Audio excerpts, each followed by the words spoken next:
and I would love to invite to open her camera so you can all see her. And Om's gonna be the representative of Gaia Ashram community today to share with us. Has been actually my mentor and my teacher, I would say, because I learned EDE, the Eco-Village Design Education in Gaia Ashram 7 years ago. Wow, that was a very long time. And because I choose deep ecology as also my passion and my field to go forward, and is also a deep ecology facilitator, so I has been learning a lot from her throughout the years, and I'm really happy to introduce to you today, and she will be sharing more about her journey, how she founded and how she developed Gaia Ashram together with other people in the community. So no further ado, I'm gonna pass the mic to you. Thank you for being here today. Thank you, Kin and the team, the GENOA team, for organizing this. And thank you so much, Amina, for the very beautiful attunement. It's really helped to ground me a lot, although I've been sharing a lot in this circle. But every time I feel nervous and excited, you know. So then the attunement helped a lot. And then when I'm looking at this screen at the moment, and then see also quite a lot of familiar face and names, and then it feels really like, and then that reminds me of the call. It's called community call. So then my feelings of nerves and worries just dropped a little bit. So I feel like, okay, today I come to the circle of friends and sharing our story, like we are a community, a network coming together, sitting around the fire after sometimes, and just share the story. And today it just happened to be my turn. I have the talking stick to share about our story of Gaia Ashram. So that made me feel really relaxed. Okay, friends, I'm going to tell you about our story now. Let's have fun. And then I hope you enjoy the stories. It helps you feel relaxed. And then if anything useful that you can take away, it'd be great. If you find it bored, you can leave anytime in the circle, no problem. So yeah, so again, I feel honored to be invited to be the first community to share story. I like the word story. Recently, I tell a lot of stories, and then the people at Gaia Ashram now, every time there's new people, they ask for stories. So they call me now the queen of storytelling. So, so I'm been like, okay, telling a lot of story, and then we call our gardens the garden of stories, because when we work, we always have stories. So let's tell me about your love stories, or tell me about your traveling stories. And then, yes, it makes me feel life is a story, and what kind of stories we choose to create, and what kind of story we end up living. And we need stories. We need to have our life story to make sense of our experience, to make sense and give meaning to everything in our life, to see if it's like, this is my life, it's all rounded. I know what it means, I know what I'm doing, I know why I'm doing it, and I know how to do it. And then I take all that come with this story that I chose, all the joy, the happiness, and the challenges that I take. And then that's something that makes us proud of or make me proud of the story that I chose. I'm proud of all part of it, the beautiful part of it or the challenging part of it, which I'm happy to share with you all side of it. So I will start my story or our story with why we chose, what story we chose from the beginning. So when we first came to this land, which is my land, belonged to my family land, and the land was indebted to the bank. And then the land, when we first arrived, it was so dried and barren, and it's all cracked, and it's all brown. It was a rice field after harvested. So standing there in the hottest time of Thailand, looking at this land while you are sweating in your face, and then your face and your whole body just turning so hot, what kind of story would you see on that land? And my heart at that point, I feel very sad. I feel very, very sad that how did we end up here? How did we end up where? How did we end up causing this, bringing this land to this point, just for us to be able to live? And when I'm looking at my family, who is farmer, who has been farming on this land, I don't see that they are having a lot out of it. I mean, they've been working so hard, a lot of energy pouring onto this land, and they're still indebted, and the land was destructed and then degraded. What is happening? This is feeling so wrong. It is so wrong. And what are we doing? What are we doing in this way? And what do we want? So at that point, I felt like, okay, what am I gonna do here? Why am I here? Do I belong here? Should I just go somewhere else? I have choices after like a lot of years of experience in eco village trainings, and then having so many friends from all around the world. I could join their project and I could choose a better place to live. And I have choices. But then I felt that if I choose to go to a beautiful place and to live there, I would be very, very happy. I would be relaxed. I would be spending a lot of time reading books, writing story, writing poems, singing and dancing. Love. And I would feel like that is a privilege. If I could do that, it would be a privilege. I have that privilege to do that.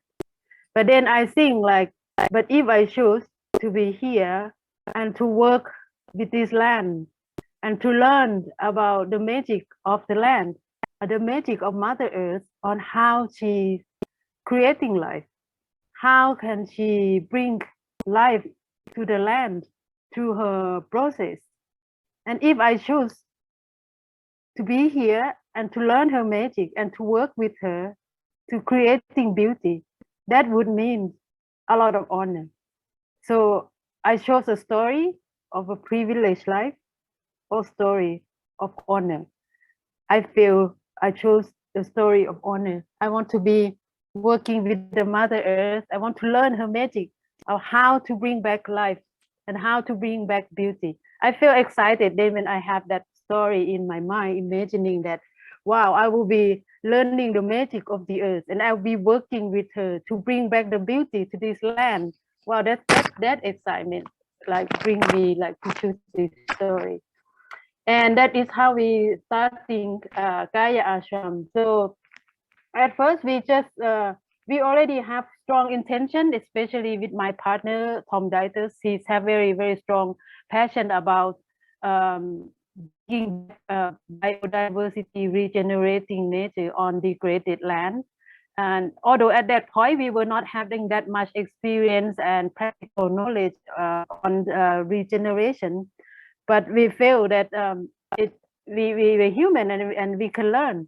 So then we chose to do this Gaia Ashram project, and we started the project in our mind to call it Gaia Ashram because we think that to regenerate the ecosystem, the ecology, we also need to regenerate the eco self inside of us.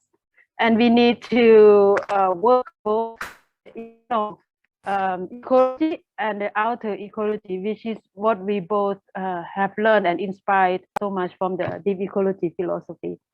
So I then asked the questions about the same question as what happened inside that brought us to this point of feeling it is okay to take what we want for our life and take from others' life, which is mean taking from nature. What make us think that is okay? So we have to think deeply what actually causing our relationship with nature in the way that is causing so much degradation, and we feel okay with it. I mean, the majority of people that we are seeing around here do not have that much complaints about how we live our life in the way that causing so much destruction to the nature. It seems like most of the people still, I mean, we didn't see that so much strong response or strong campaign. So that means like what make us feel, what make us accepting that. So at Gaia Ashram, I also having my strong belief that we human is not meant to be aggressive, destructive, selfish, and arrogant, and all that have brought us to the point where we feel that we could do whatever we want in on nature to take what we want and then to serve our purpose. I don't believe, and I resist to believe that. I believe that human is meant to be wholesome. It's meant to be compassionate. It's meant to be connected. It's meant to be so intelligent that we are able to find a way to live with each other in peace and to live with nature in peace, where we all keep growing together as we're living together. So this is what I chose to believe. So I chose not to believe that we are meant to live with the earth this way.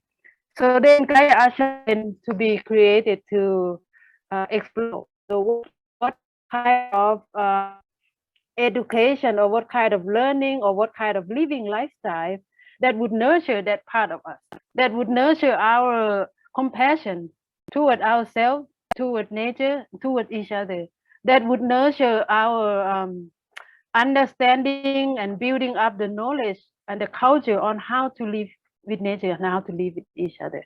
So then Gaia Ashram also focus both in terms of the ecology, that where we're trying to find knowledge and wisdom and practice that would help us to prove that we can live with nature, meeting our needs, causing less, causing low impact, or even make it regenerative while we're living. At the same time, also focusing on the social part, the spiritual part, asking ourselves what we really need, that make us happy, that make us fulfilled, that keep us alive. And also in the cultural part, that is something to create on this land where we again having the culture and the practice and the tradition that keep reminding us of who we really are as a human, and then how we really want to connect with nature, a kind of culture that still in our country or in our region still existing quite a lot. So then the Gaia Ashram, of course, if you look at the 4-dimension, 5-dimension of the eco-village design, we work on all the area of it. So we ask ourselves what we really need that keep us feeling that it's great to be alive. It should keep us feeling like keeping us wanting to be alive, to have this life on earth. And then what do we need to keep us alive also? What do we need to keep us alive, keeping us healthy and keeping us fulfilled as a human?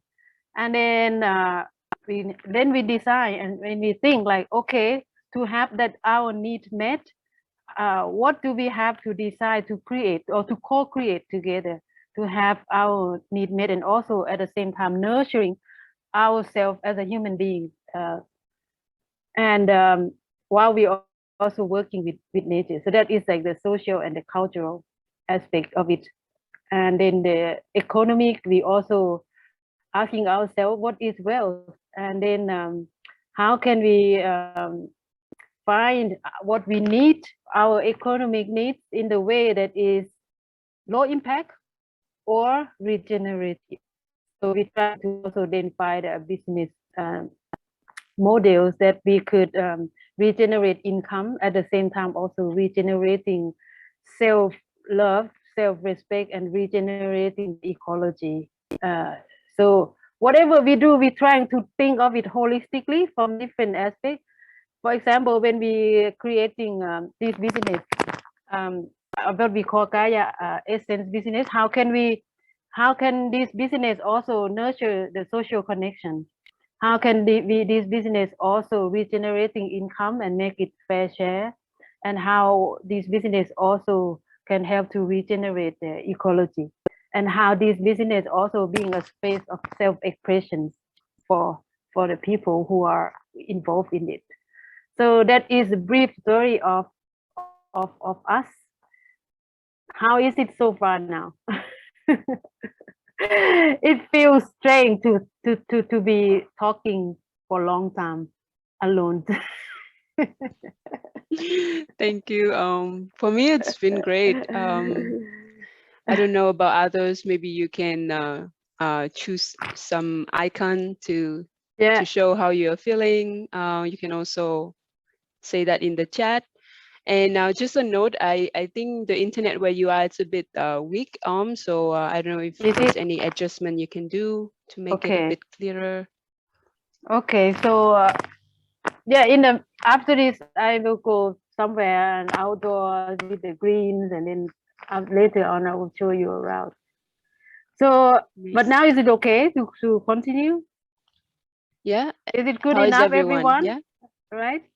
Okay, so that is the story, the brief story. So, do you have any questions? That something you particularly want to hear?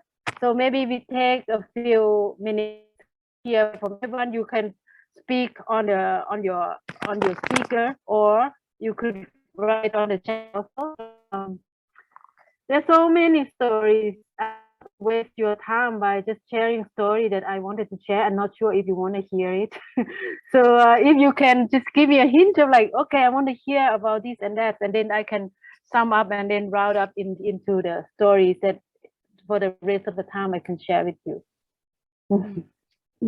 Yeah, that's a great idea.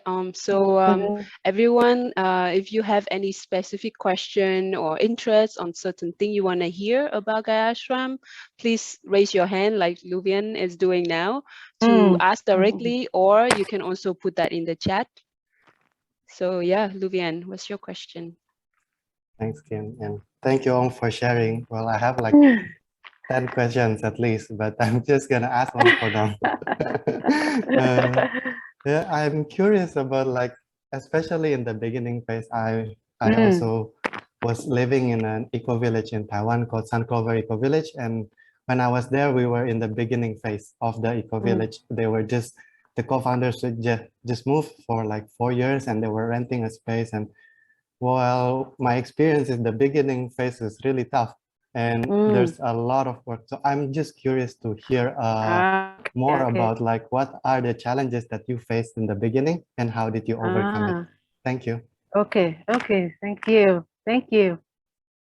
Okay, so I will sum up all the questions at the end after this sharing of the questions, and then I will answer them into one story maybe. Okay, is anyone else want to raise your hand and ask other questions?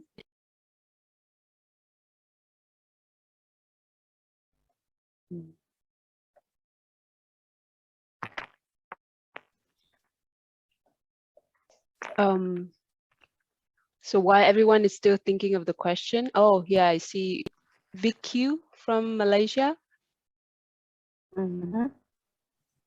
Hi, oh wait, yeah, let's see if I can. Okay.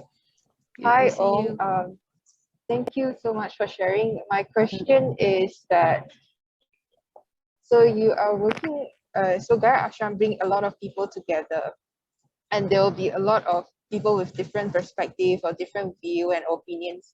So how do you come into this how do you reach into this space where everyone agree with, how do we move forward with the dynamics of different people? That is what I'm curious on. But great sharing, thank you. Thank you. Thank you. And there's also a new question in the chat from Nam. An interesting one. How do you think the eco village life, I think, will affect your love life? Wow, that's like a long story to tell. Okay, I'll take that too. Okay. I wonder if anyone else want to pop in their question to Otherwise, we can start with these three, and then of course you can always ask more questions later. Sure.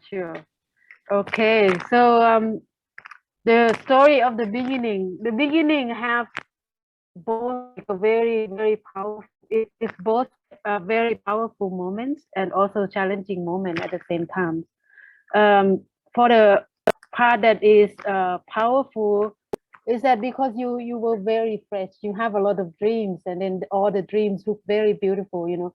When you see the land very barren, when I saw it very barren and cracked and a lot of challenge, it's like I saw the blank page of paper where I can draw anything I want onto it at that moment, thinking like, how can I, what kind of community I would draw, what kind of trees I would put, and then what kind of house or building I would put. So it's a lot of excitement. It's a lot of fiery energy at that period as well. Of course, when it comes to practical part of it, it's challenging because like especially when you have done eco village design education courses and then you are aware that there's so many aspects of it that we should think about, and then if you didn't have a well planned or well designed, you might feel overwhelmed, like, oh, we want to do this also, and we want to do this, and we want to do this, and we want to do this, and then after a year or 2 years you feel like yourself all over the place and being pulled apart, and then feeling like the holistic lifestyle is very challenging. It is like you do it a little bit of everything, but then you feel like it is not how to say, you cannot finish a lot of things, especially if you have a smaller team. So at that point, we didn't have a good design. So then when we do things, it's happening from the heart, so that it happened quite randomly. So then when we, after some time, when we realize, when we have more practical skill for designing, we realize that, oh, we put a lot of things in the wrong place. And some of it is hard to remove now. So my advice for the beginning, first part is like to at least have a good design, especially if you want to put a big structure on somewhere, like for example a pond somewhere, something that you cannot remove later, which is linking to why it happened like that in our culture. It is thing happening so spontaneously. For example, when we start to build a house, then we start to growing a garden, and then all of a sudden the villagers informing us that, hey, the government gonna give sponsorship for digging a free pond where you want to dig it, but you have to choose, you have to do it tomorrow, otherwise you will miss it. So something, us also having a good plan in hand to prepare for this kind of spontaneity opportunity coming into our way is also important in our region. For those who living in Thailand or in Isan region of Thailand, to having a well design, at least a rough design of your project is can be very helpful. But also I always, even though now I realize more and more the importance of design before, I also see more and more also that to keep it also open for creating with the earth, with what want to happen on the land as well. So so we have our direction, our vision, but also I am quite flexible, or we are quite open in terms of bringing people in to contribute to our vision. That also would lead to the second question by Vicky. I will come back to this, but I want to add more first on Ruby and what else is challenging. So that the challenging, if you will have more challenge if you don't have any design at all. So that is my sum up of the first point, because then you will get confused of what is the priority this year, the year, what you're gonna do for the first year, what you're gonna build. If you have limited budget, where it should go, and that is very if you don't have this, it might slow down, or it might it might cause you some problem later because you put a thing in the wrong place that cannot be fixed. But in general, nothing can be totally wrong. I mean, so that is the first point.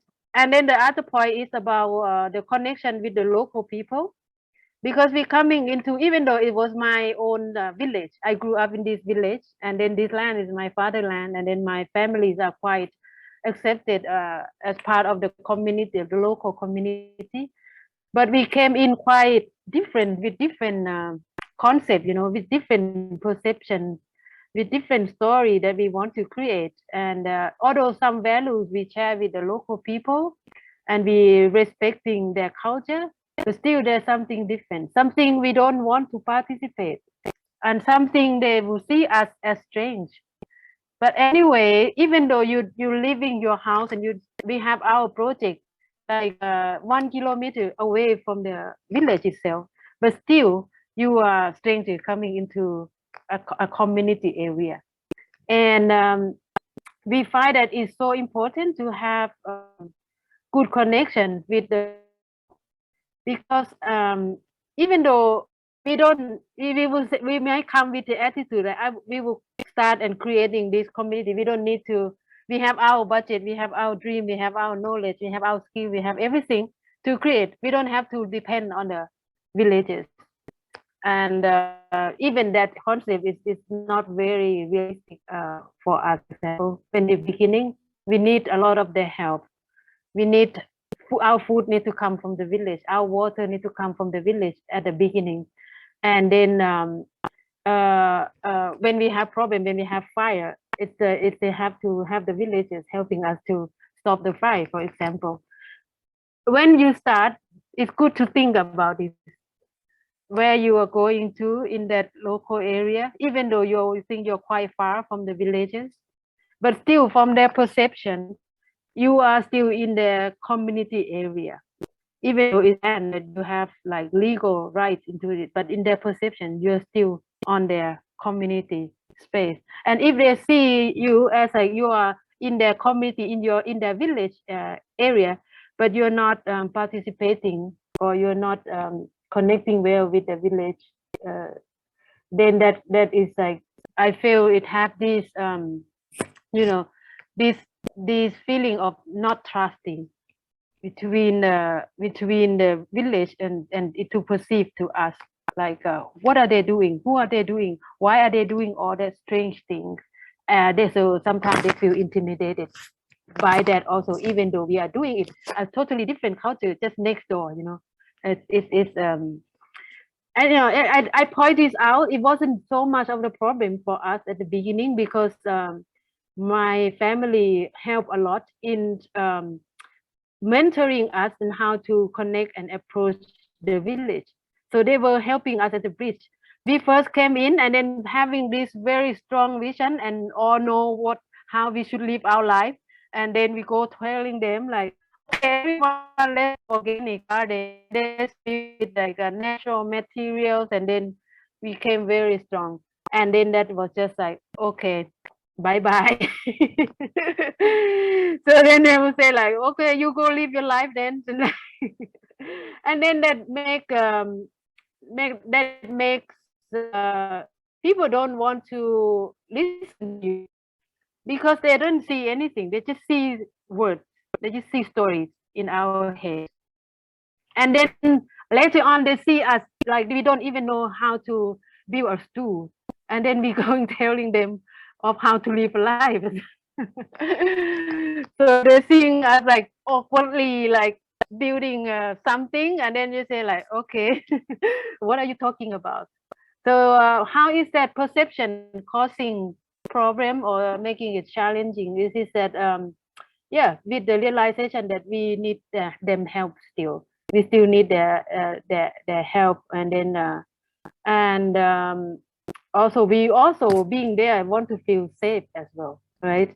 I have experience also where a community located somewhere, and not because before I come to do Gaia Ashram project, I did a research about alternative community in Thailand before. And one of the common issues that community has is like this connection with the local people. when they start perceiving you, and then there's a problem of trust between the both sides. So when so now that I just share briefly about that, and then for us, how do we cope with that? How do we deal with that? It's like my parents helping us to learn to slow down in language. Then we are guided like, do what you believe in and make it visible, and then you don't have to convince people about anything. And so just be there, not as NGO trying to change others. Like at that time I came as like, okay, I want to presenting, and then I want to share what we see and what we believe in. I want to support. I work as an NGO, and then I want to share what we believe in. But then with my family, they then guiding us as like, live like a villages. You come to the village. You come to the village, and then you are just another villagers in the village, your own life, and then you also need to respect the village, the community, the local community there. So something you don't agree on, then you don't join, but something like share value, they join. And then eventually at the moment we are able to find a common respect and then supporting each other. Now we are part of the, we are considered as the part of the community, even though we are doing our lifestyle very much. So that is the challenge. And another challenge, of course, about skill, and then the which is like, it doesn't take long time to build up those skills. So we just reach out to those who have more skill, for example, building skill, or like plumbing skills, or like there's so many practical skill involved when you're starting relating to like setting up a lifestyle there. But is it not a kind of challenge that would stop you? I believe, because you know that you also feel excited to try out, like how to do this, how to do that, how to do that. Okay, and then it's good. Now I can pass to the second question. Yes. And the second question, how do we come to the common agreement with people with a diversity of groups? And so I like to share with you that Gaia Ashram is not like not a community or an eco village where we starting up with a big group of people that coming together and designing the dreams and the vision together, and then designing our lifestyle together. It is mainly starting from myself and Tom, my partner, that we have our dreams and our vision and our values. And then we aim to create a place where it is a learning center, where people come to learn about how to regenerate nature, at the same time also regenerating our ecological selves, which means deepening our connection with nature. And we, through this experience, it's actually exciting story, I think, like for some of you who want to start from a small group and how to expand it to a bigger group later. It's like we have our visions, and then it starts just two of us, but the two of us, okay, we can build house, we can dig ponds, and then we can grow vegetables, but how can we create the culture by just two people? So that is a culture is something, it's collective. You want a lot of people to come together, agree on something, agree on some values, and then doing this practice repeat it many times, and then it becomes the way of the group. But how can we do that in just two people? So we started with writing up our visions, and then our belief, and then our practice. We start up some practice that is we also learning from and other eco village, such as we learning from the Pinhorn about food blessing before we eat. Every time we come together to express our gratitude for life and for nature. That's a practice that keep us reminded that we are connected, and then building up this positive energy on the land. And that is like something we do as just the two people to start. And then when we open for volunteers and for interns or for guests, and then we make sure that we made every volunteer, interns, and guests understand what we want to do, and they have to agree in what we want to do, and then they want to join in our practice, because their presence is valuable. When we open for volunteers, it's both volunteer to grow vegetable or to plant trees, but volunteer their presence as well, by their presence to come together in circle, come together in this practice. I give example of blessing, but we have other practice also. So when we have volunteer and then joining into this circle every time and every day and increasing more and more, it becomes the way of the practice at Gaia Ashram. And then it becomes a strong culture of the place. So then we, at the moment, we have our, just this year actually, we have our, we start the Eco Village Lifestyle Experience Week, which is mean that every volunteer or intern who want to join the community would have to go through this experience week first, which is a week that introduce all the different things that we do, all the different aspects of the lifestyle here. So then volunteers really see where they would be best contributing to this lifestyle. Some are very good at social aspects, some are very good at ecological, some are good at art. So then they know where will be the place for them, and then everybody then to understand why where we have this kind of culture, and then they see the value of it and they want to be part and then participating into it.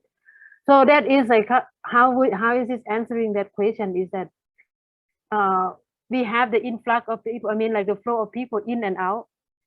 So it is now at the moment we only have 6, 7, 8 permanent members, and then but we have interns staying like many weeks, and then we have short-term volunteers stay for a few weeks, and then we have people come to the course.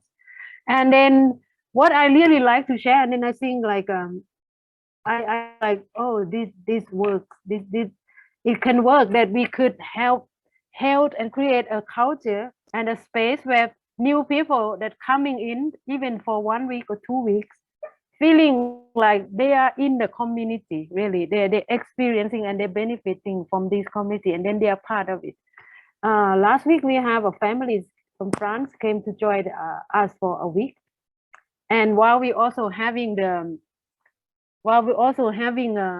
course, but it feel like the culture that we held was able to make them feel really like they are part of the community so deeply, and then that they themselves also couldn't believe that they could feel this much part of it as just a week of visitors. Case. So then if we hold a strong culture and with authenticity, I would say, with authenticity, with the understanding, with people who are living there, really believing in it. I think like the new people that coming into this culture, into this space, they can easily finding them, they can easily integrating themselves into that culture as well. So how do people agree? Agree by we make them, help them to see clearly before they coming in that this, if you agree on this practice, this vision, this value, please come and join us. And then if you have come and to experience it and you find like this is the right place for you to be part of it, and then you are welcome to stay longer and become the permanent resident. So we have our phase, our period where, okay, you first doing your week, experiential week, and then you have volunteering period, and then you have internship period, and then you are residential period. So all these periods to then it has both parts. The part that is people learn about and the values and the culture. At the same time, people also learn like if they hear what their need of different needs are met. If the need for food, for the shelter, their basic needs are met. If the need for learning is met, if the need for growth is met, if the need different needs are met, then they would learn that this is the right place for them. And then other part about decision making, how do we come to agree in decision? We have different stage of people staying. Like we have the long-term resident, we have interns, we have volunteers, and we have guests. Of course, the level of involvement in decision making is different. So then, for example, the volunteering stage, we have people, they can make decisions that is relating to their day-to-day living. For example, they we designing like, okay, how we gonna arrange ourselves in terms of chores, in terms of responsibility that we have to take care together. Those kind of things they can join in making decisions. We don't have to. We can give that space to make decisions, but we will not give them. We will not having them participating in decision making in terms of the vision of the place or the how would we spending our budget. So it is, but the interns who working on their project, finding out their project, we also giving them space to design and to think, and then to be creative in their project. So it is depend on how much people are committed to the project, that how much we would having them participating in the decision making in different aspects of Gaia Ashram.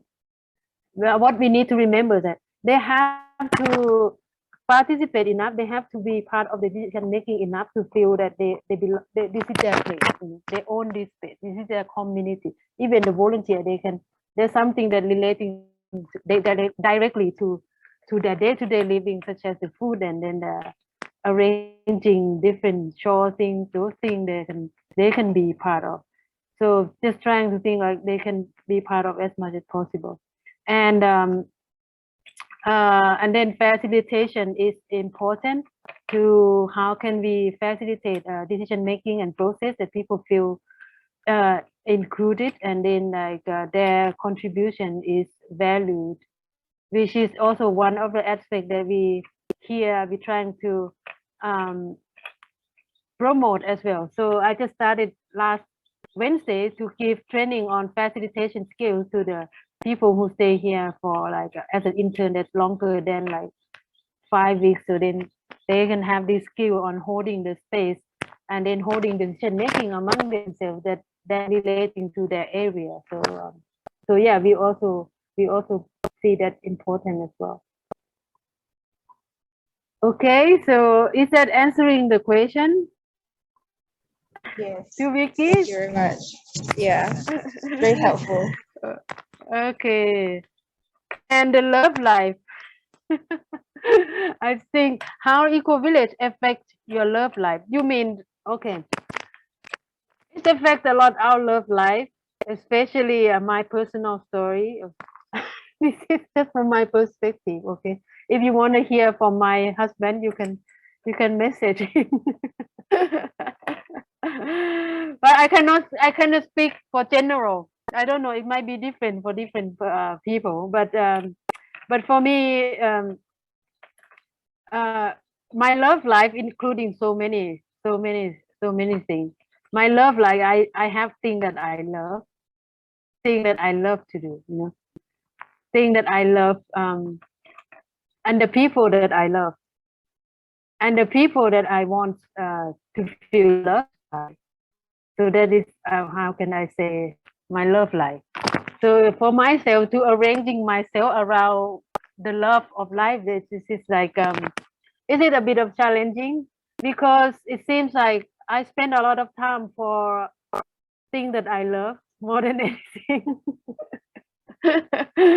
And then it keep me going, it keep me feeling so alive, it makes me feeling my soul so much, doing everything that I love. I love gardening, I love what we are doing here at Gaia Ashram.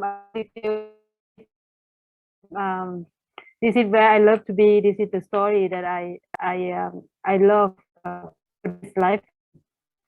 And then I spend a lot of time to make this work, and then it affects our love life as a personal love life. It's like we have this time and less space together, especially here at Gaia Ashram. We have our house in the communities, and then I'm also mentor all the volunteers and interns, and then I'm also teaching a lot of programs. So that means I need to spend a lot of time sitting with people, which is sitting with people, listening, and coaching is also what I love to do. And but that also means that I spend less time with my children, which I also love, and which I think they also need my love, and which I also want to hear them feel that they're loving mama. So so that part is also that part is also becomes sacrifice for this part that I love, which I'm aware of that to do. I want to find more balance for this. So and then the personal love life, of course, we then need our space also. You can just feel each other, just you and me, you know, that we don't have to think about the people or the project or anything else. Just feel and enjoy each other present and appreciating that we are together here and now. So that when we want to do that, mostly we would take our space, and we would take our holiday, or we would take our trip to somewhere where we could just be together. Because yes, I think this would be useful if you're studying, like when you do this exercise. For me, it's to walk from my house to the sala, which is probably about 200 meters, 100 meters. Along the way, there's so many things that you want to do that you think it need doing. It needs, like, you want to make it better, or you want to improving it, or like there's a pump broke, or the pipe break, or this and that need to be fixed. And it is so easily being caught up with this so much. And then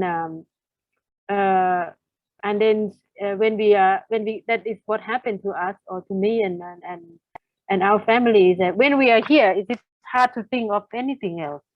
It is even hard to notice that each other's emotional need toward each other. So or even it's hard then to care for to nurture each other that way. So then that is why now we also start looking for, okay, how we can taking care of ourselves better. And then we come up with like a solution of like what would nurture us most is that we're going somewhere in the wild space together, and just the two of us, and then it will bring us to the beginning where we met, and then beginning the origin of our heart from the very beginning, also of what we meant to be, why we are together, and then what we wanted to do together. So that is how it affects me, but I'm not sure that will be your case though. Is that answering your question, friend? Are you how are you now? Are you bored? Are you sleepy? Yeah, the question's from Nam. So Nam, how do you feel? Are you satisfied? Yeah, he's doing thumbs up. So Okay. I think he's happy. But one thing I can say, that it is the best place to fall in love, in Eco Village. We always have, even we do Eco Village design course, we always have people falling in love with each other. Actually, me and my partner, yeah, in that setting, and it's so deep. And then here we are, Gaia Ashram and 2 kids. That's so beautiful. Thank you so much. There's actually 2 new questions pop in the chat, but maybe I think just to change the pattern a bit, maybe we can do the tour first, and then we come back and answer the rest of the question. This building is called the Fairy House. because it is the house that when we start first building this house, and then the first few people used to stay in this house, they usually have dreams about spirits, you know, because it's just right close to the forest here. So then we call it the fairy house. This means like just some nature spirit, but now we don't have the people talking about it so much. So we just start renovating this house to open it as a guest house, and then we start open what we call Gaia. You are muted again. Hear me now? Yes. Okay. So because we want to start open the place for the people to visit, just at one day visit or just a weekend visit, so then they can learn and get inspired by the Gaia Ashram Learning Center. So this is the house where people could come to stay. And this one is the dry compost toilet. So we have built this building from the recycled cement blocks. So basically the people who bring down their cement house, and then we went there to correct the block, you know, and rebuild. You can see so this building is about 10 recycled materials built. And this is the compost, this is the dry compost toilet. And here is the recycle station. We do separate a lot of different type of waste. And the plastic hanging there is the plastic that we clean, and plastic as much as possible. The one that we can avoid, we clean and dry and make eco brick, which is like stuffing it in a bottle like this and use it for building. There's our of clean. So every month after, everyone helps to clean the plastic and then like stuffing the plastic into the eco, making it into eco bricks. And this is the main hall we call the Gaia Ashram. The Gaia hall, which is the upstairs, is the dormitory, and the downstairs is the yoga space, meditation space, dining area, and yes, Simon. Hi, Simon. So this is our meditation area, training area. I just want to check because the screen it's frozen for me and the signal seems low. I don't know if it's the same for everyone else. Maybe you can just move it a bit slower. Okay, now I can see the Salaho. Okay. How is it for everyone?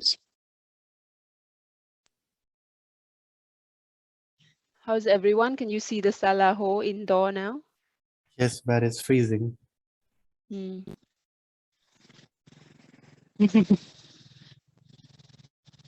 Okay, now I'm going to take you to the. Is it okay, Kim? Yeah, go ahead. I think the internet might be slower when you go still indoor frozen? or something. Yeah, it's still Okay. frozen. What about now? Let's wait a few seconds. Okay. Should we do it with your devices?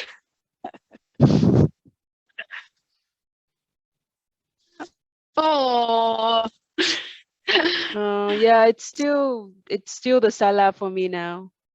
I think if oh you no. Oh, what to do? I think we can give it a few seconds more, and then if it still doesn't work, then we can try something else. Lila is sharing and it's working. Seems Lila's. Oh yeah, Lila phones is working. Maybe you can use Lila phones. What about your device? Should we work with your device, Lila? Yeah, so I'm just on my laptop. Wait, let me Okay. get this. So I think she's trying to show the driveway. She's right there. Wait, maybe this works. Actually, 1 second. Yeah, we can go to the cafe because I want to tell you about our vision with the cafe.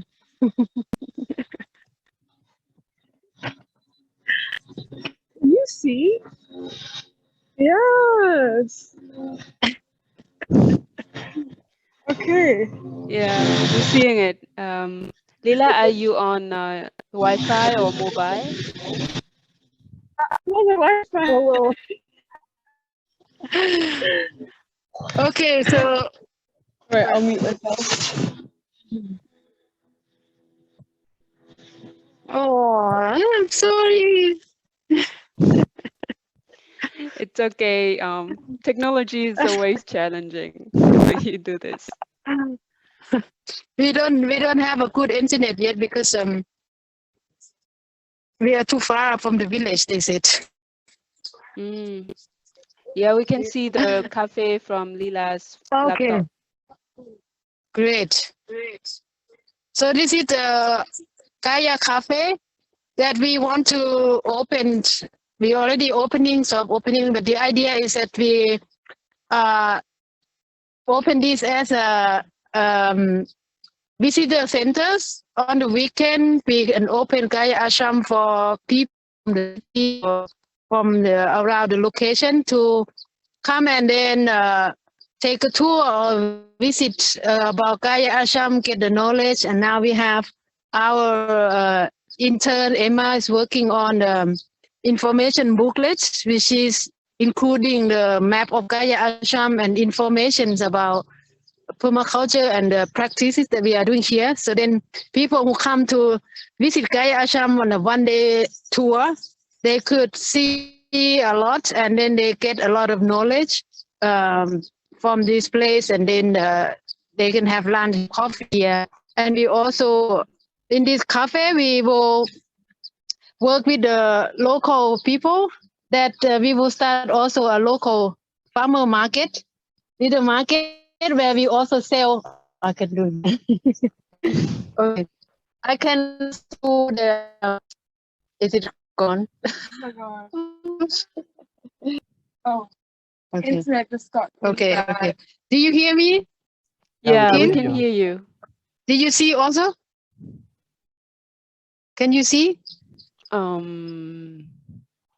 Not really. Your Okay. camera is black. Okay. Oh, all right. I will continue telling story about about the Gaia Cafe.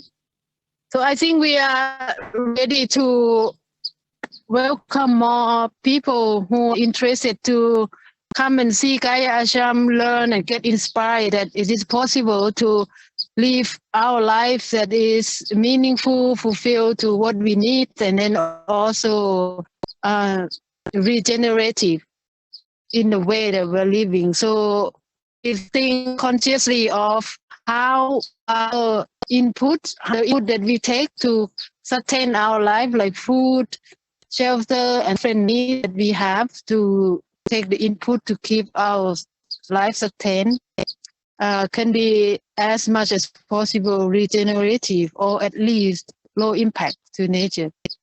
And then the output, the outcome from our living system, like all the waste, our human waste, and then the other waste that coming with our living, how can we manage that to become resources, like what is taught in permaculture? So we want to open this Gaia Ashram space for people to come and visit. Maybe they're not necessarily wanting to be volunteering or internship, but they want to come and visit inside. So then that idea of opening the cafe on the weekend, and then we're ready to provide information.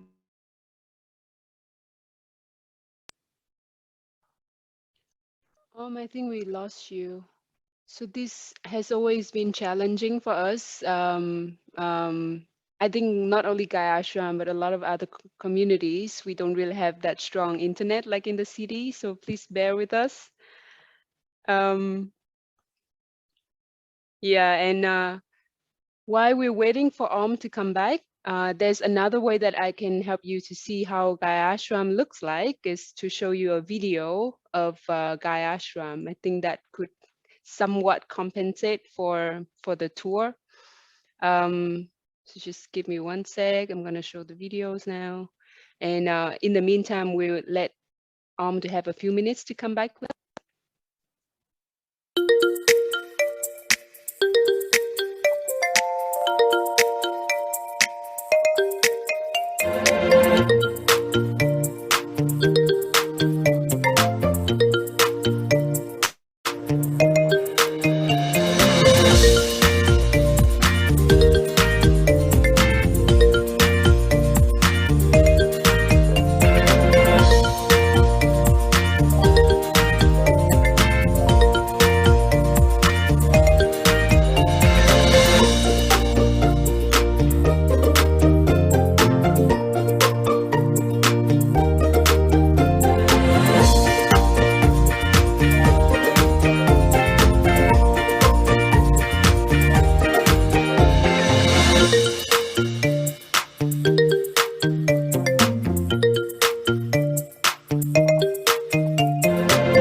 Okay, did everyone see that, or was it only me who was watching that video? I can Yes, see we that. will. Yeah, we can see We that. can see it, Ken. Thank you. Super. Okay, that's good. Let's see if the it's here. If not, then I still can show you another video. It's a Gaia Ashram. I think it might take a while for to come back. Okay, so let's see another videos, and I thank you for your patience as well.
That's another video made by a volunteer at Gaia Ashram, where you can actually see all of the different spaces and activities at Gaia. And Oms is back. Hi. Hello. Hi, I'm sorry. Don't worry, no worry at all. There is one point I want to share about creating an eco village. Even though sometimes we thought we got all good designed, we got planned, everything under control.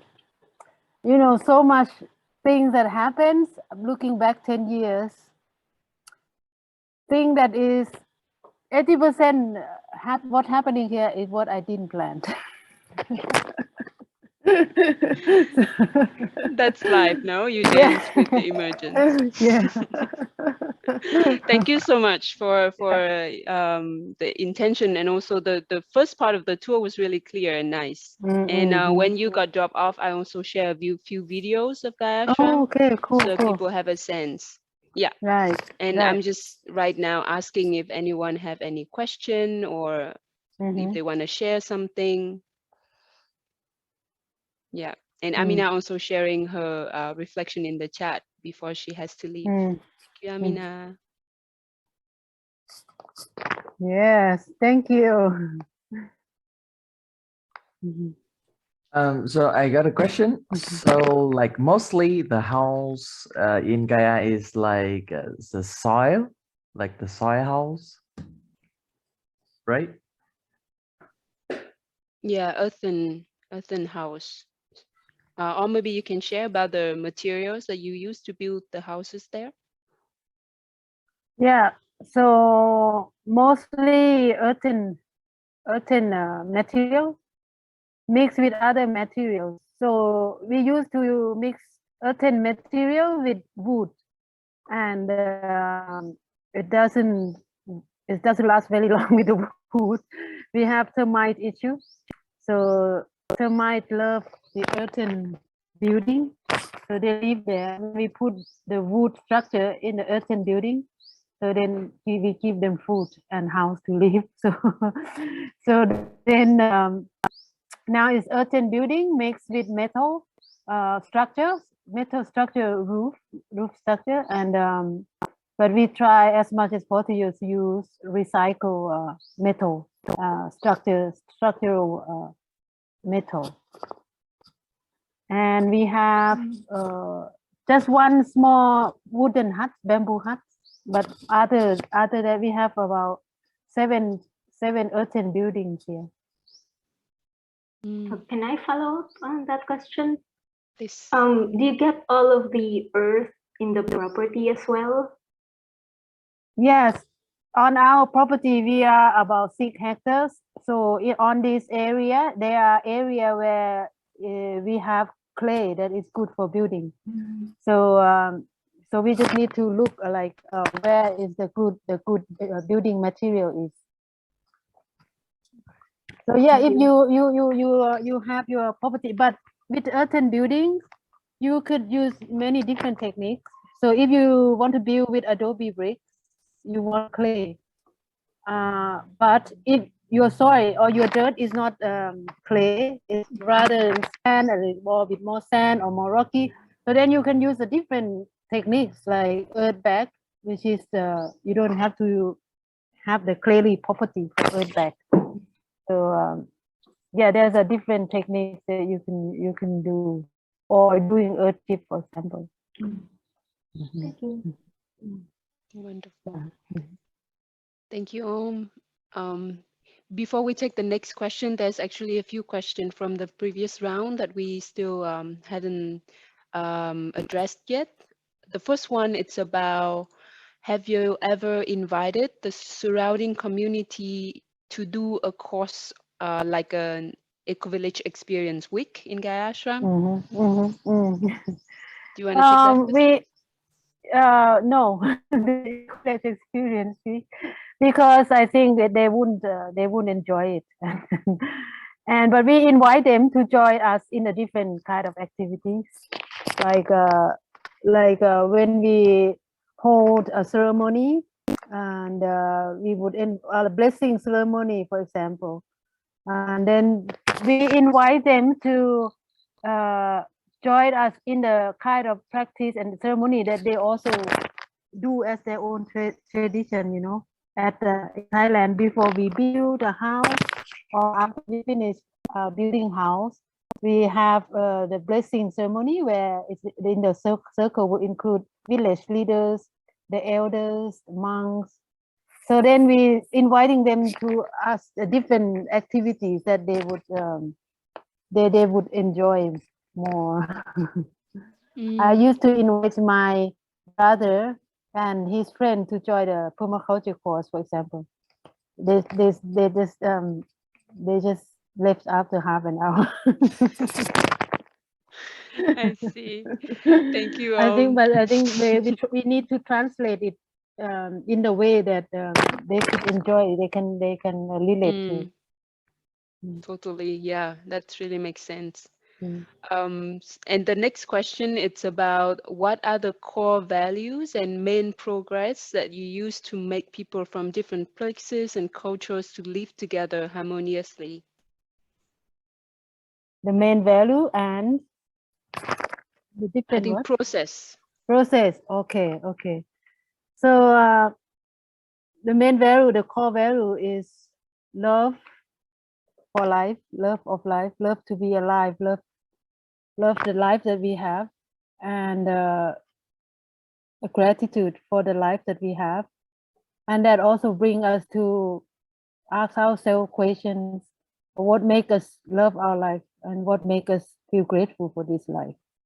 So that is a practice that we putting in the different activities that we do, such as like as a reminder to ourselves, just nature connection activities, or food blessing every meal, or in the morning when we starting the day, we sit together having a moment silent, expressing our gratitude and intention for the day before we starting the day, just to remind us of our own values also of each one of us. Like what is the intention you want to set off for today or this week? Some people is like setting off to be more connected, to be more present, or to be more mindful. So these questions that we ask ourselves every morning, it's reminding ourselves our core values of each one of us. And then in a celebration evening on the weekend also, we ask ourselves what we want to celebrate, what makes us feel like it deserves a celebrations of this week that we have passed together. Some people celebrating friendship, some people celebrating self-growth, some people celebrating light or fire, so something to celebrate. And sometimes we were also having the circle where we acknowledge each other uniqueness and strength.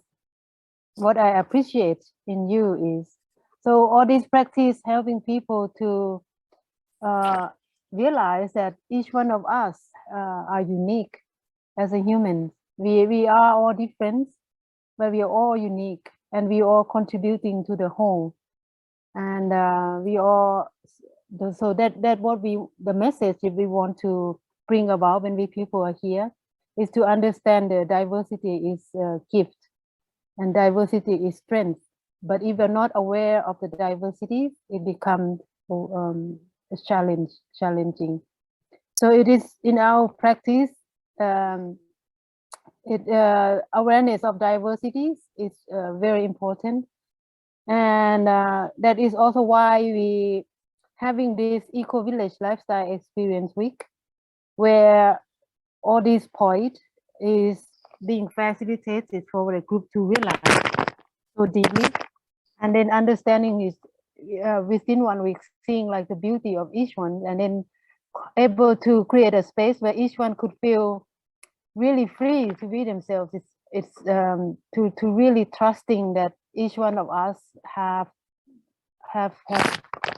great potential and then have things to offer. We just need to trust that even though we don't know yet, we still need to find out. The community give us space to find out. That is why we first have experiential week, 1 week, and then volunteering week. Volunteering week is like you would do different things according to the schedules, and then at the same time exploring your own area, your space of what are you passionate about, what are you interested about, and in finding like, if I live here, what would be my place for this?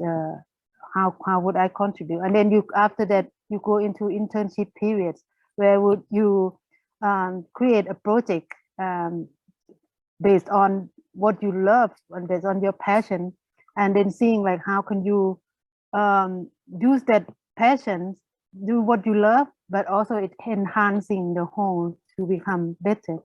So Gaia Ashram want people to come here and then feel that it is important to realize our own strengths, to realize who we are, and then it is possible and naturally like to be ourselves and contributing to the greater whole just by being ourselves, being who we are. And the process of regeneration is the same process as living a wonderful life that we want to live. So that is our practice to help people realizing the diversity of the groups, and that is the strength of our community, and that each one of us by our own passion and strength to contribute, and respecting each other and respecting ourselves, and that is a process also of self-love and self-respect. Thank you. We are also going towards the end of our call today, and I would love to take this opportunity to ask one last question, actually for me. We have heard a lot about the different aspects of Gaia Ashram, and I'm still curious about the last dimension that usually are most challenging for any communities, which is the economic dimension. So how have you developed your resilience in economic dimension, and you know what are different lessons learned that you have in this? I find that 8 form of capital concept help a lot to facilitate the economic needs. You know, at Gaia Ashram we are not good at making financial capitals, but we have experiential capitals, intellectual capitals, and then social connection capitals, and then not to neglecting all these different parts that we can use all the different type of capital to facilitate our economic needs. So for example, when Gaia Ashram was during the pandemic, and then we need to rebuild our sala because of the termite got on the 2nd floor, and then it was collapsing, and then we didn't have any gas, and then we didn't have any saving. And then we reached out to friends and network and connection and sharing with them that we need the support because like this sala, that which is the main building of our center, is collapsing, and we got great response even on that time. Is during the pandemic, and then we were so hesitant to send out that letter to ask for support. We feel like people are in the chaos, the world in the chaos, everyone is struggling, but would people care to help us build a sala? So but people do. We sent out to our email list, and then we got response to within 2 weeks. We raised more than half of what we need, and with great support also from beings, helping with the next gen China to help raising funds from China, even though we cannot reach them directly. And some people who send us the support quite a lot, they never really came here. They just heard our story. And then some people are just friend of friend. Oh, I heard about this. And then some people who was just like reminding me, oh, I call you once. And then like and then they're supporting this. So that is so much making me value even more the social connections. And then that is the social capital. And then that I realized that how did we have gained the social connection, social capital, is that we have gained through sincerity, and then what the offers and service that we have given along our journey. So that is part of this. It's like why I think like if people ask me, if I don't have any money, how can I start an eco-village? How can we start making money? I would say, like, then you start making friends. You start making connection, making network. You start learning more, study more to have other form of capitals. And then you might find at one point become useful. You start investing your authenticity, sincerity into the connection and into supporting. I am having a very busy schedule, but I'm very happy at trying to share as much as possible, because I'm also grateful for what we have received. And then that is why we practice gratitude also. Gratitude is a basic, a core quality for circular anything, you know, like, because you receive, you feel so grateful, you want to keep more. It's not necessarily going to back to the same person, but it's going outside somewhere in the world. You feel so grateful that you cannot just hold it. So I think that is why nature connection and gratitude, why gratitude is important for creating connection. And then other form is that I also think that if we want to create a kind of business model, it have to be a kind of, and like I mentioned to you before, the how can we also in the process of earning financial capital or earning income, we can also earn other aspects of it. Like we gain more social connection as we're trying to make money, rather than like we're gaining more trust with the people who are working with the customer or with the farmers that we're working with. The more we work together, rather than we're trying to just to make it work for ourselves, we're trying to make it work for everyone. As a opening cafe, I have to think like, how can we make it work for our neighbor also, who also having a cafe? And then how can we make it work also for the customer? Now they also having their economic crisis. And then how can we make it work also for the farmers that we want to work with?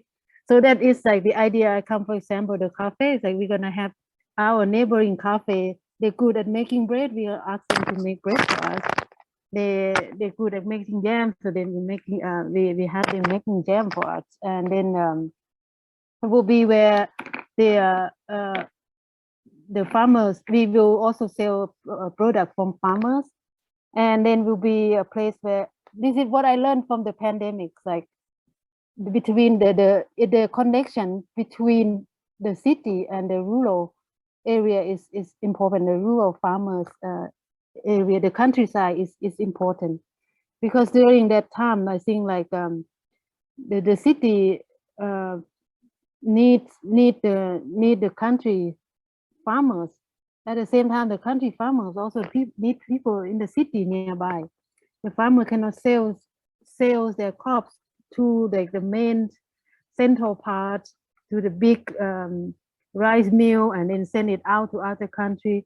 At the same time, the city people having lack of security around food, because a lot of the food coming from different part of the country of this main economic. But actually we have each other in that we have each other, but we didn't connect. So then the Gaia Ashram Cafe then it also will be a place where the people in the city, in our cities, come to make connection with the local farmers here. So we're gonna sell the local farmer products, and then having opening day where we invite the people from the city come to hang out at the cafe, learn about Gaia Ashram, and then buy the products from the farmers. And we will also put out the how to say, the demand box. They can put in the box at what kind of food or vegetable they would like the farmer to grow, as a survey, you know, like so then we can start linking the demand and the supplier locally together. So we're trying to think how to make it work for everyone, and then win-win situation, and we gain a little bit of money, but also gaining other part as well, gaining the social, the different aspect of it. So that is the concept. Thank you so much. That's really insightful and enriching. And that's also a super lovely sharing to end our call today. We have heard from how how Gaia Ashram built the community from scratch, how they built their cultural practices, but also how they build a social connection.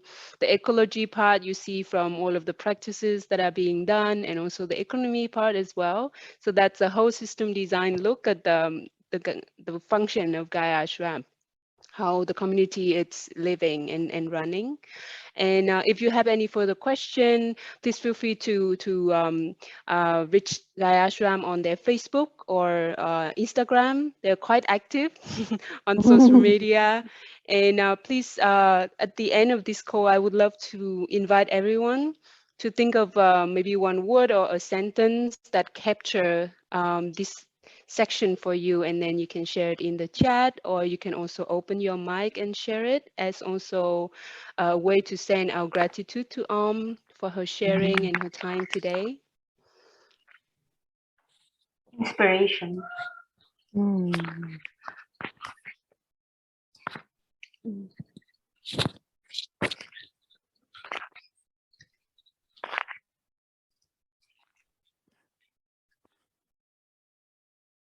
For me, it's deep experience.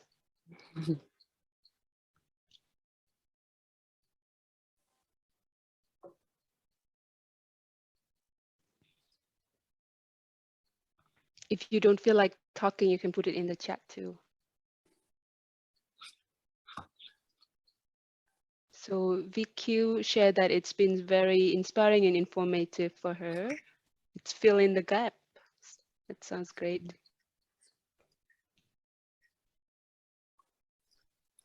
For me, powerful, like from a voice from a very deep level. It's very powerful. Thank you, being Yang Lo said connection.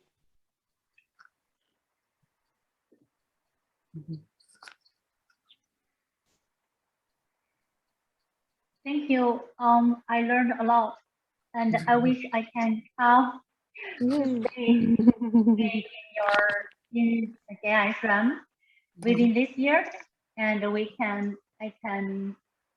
I will share what you said and what I learned today to our members and friends, and through our network, and let's keep connecting. Thank you, Karen. Sure. Nam also shared in the chat that he was really surprised with the house material. I hope it's a nice surprise. Okay, so let us bring this session to an end. And is actually one of our trainers in the Regeneration program. So if you join the program, you also see her there. And we'll keep sharing in the future different stories, articles, practices from Gaia Ashram, along with many other communities and eco-villages as well. So thank you so much, and Thank I you, wish Kim. you a very beautiful day. Right.